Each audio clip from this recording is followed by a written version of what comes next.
नहीं मिलेगा। इस प्रकार का खान पान भंडार, दया, दक्षिणा, कृपा, लोगों के साथ मिलना, एकजुटता दिखाना किसी देश में नहीं है। ये भारत की खूबी है, राजस्थान की खूबी है कि हम इस प्रकार के आयोजन करते हैं। हमारे कोई भी सोच हो, हमारी कोई विचारधारा हो, लेकिन जब सामाजिक काम होता है, धार्मिक काम होता है, हम सब मिलकर इकट्ठा होते हैं। हजारों सालों से कोई नई शुरुआत नहीं है, इस परंपरा को बनाए रखना है।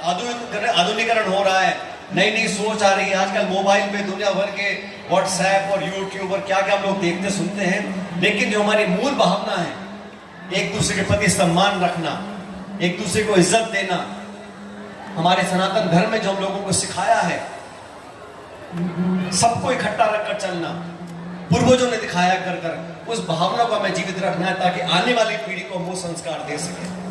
ये आज मंदिर का जो निर्माण हुआ है, मूर्ति की स्थापना, प्राण प्रतिष्ठा हुई है, ये दशकों तक, पीढ़ियों तक, सदियों तक इस बात का प्रतीक रहेगा कि हम लोगों को कैसे खुशहाली पैदा करने के लिए प्यार मोहब्बत का पैगाम देना बहुत जरूरी है।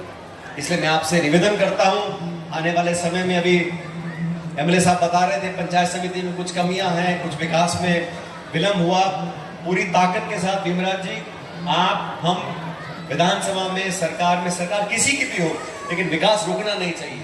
हम लोगों ने काम किया है, मैं सरकार में रहा हूं, विपक्ष में रहा हूं, लेकिन मुद्दे जो है किसान के, नौजवान के, गरीब के, पिछड़ों के, उन मुद्दों को उठाना हमारी जिम्मेदारी है।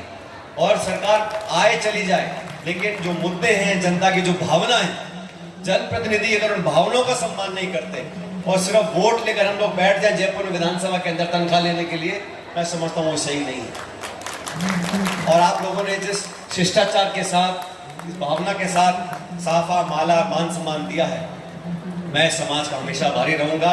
और मैं कोशिश करूंगा आने वाले समय में समाज के लोगों को, अच्छे लोगों को, आप भी कोशिश करें, आपके बीच में जो अच्छे लोग हैं, अच्छी छवि के लोग हैं, साफ सुथरी ईमानदार उनकी छवि है, पढ़े लिखे हैं, शिक्षित हैं, जो समाज सेवा कर सकते हैं, राजनीति में आगे बढ़ सकते हैं, उनको आप लोग भी आशीर्वाद दो। आप लोग उनको आशीर्वाद दो, उनका हाथ हम थामेंगे, ताकि आने वाले समय में पंचायत से लेकर जयपुर, दिल्ली तक उन सब लोगों को काम करने का मौका मिले। जब तक काम करने का मौका नहीं मिलेगा, तब तक इंसान की परख नहीं होती। और काम करने का मौका कौन देता है? राजनीतिक दल देते हैं। मेरी पूरी कोशिश रहेगी कि हम लोग आने वाले समय में आपकी हिस्सेदारी, भागीदारी पूरी करें, और आप लोगों के जो भी हम लोगों से काम होंगे, मेरे बहुत सारे नौजवान साथी विधानसभा के यहाँ बैठे हैं, हम लोग हर मोर्चे पर आप लोगों के साथ रहेंगे।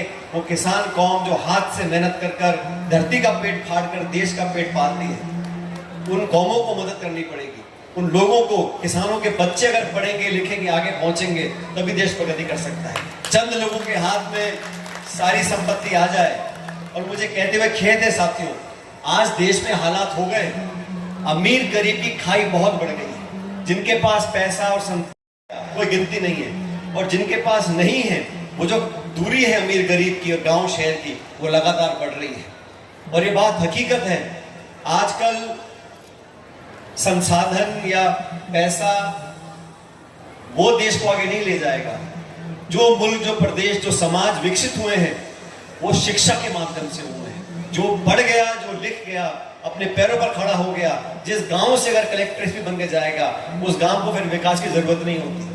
जिस गांव से अधिकारी बनेगा, एमएलए एमपी बनेगा, उस गांव पंचायत का अपने आप विकास होता है। इसलिए शिक्षा पर हमको ध्यान देना है, और 36 कौम के लोगों को सब साथ लेकर चलें। लेकिन आज इस पवित्र मौके पर, शुभ अवसर पर, मुझे यहाँ पर आप सबके साथ साथ इस कार्यक्रम में भाग लेने का मौका मिला, और मंदिर के साथ साथ, मूर्ति प्राण प्रतिष्ठा के साथ साथ आप सब लोगों के मुझे आशीर्वाद लेने का मौका प्राप्त हुआ। इसके लिए मैं बहुत बहुत आभारी हूँ।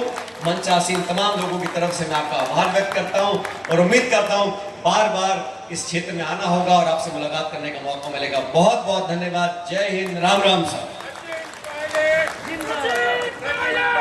जोरदार तालियों द्वारा स्वागत भाई।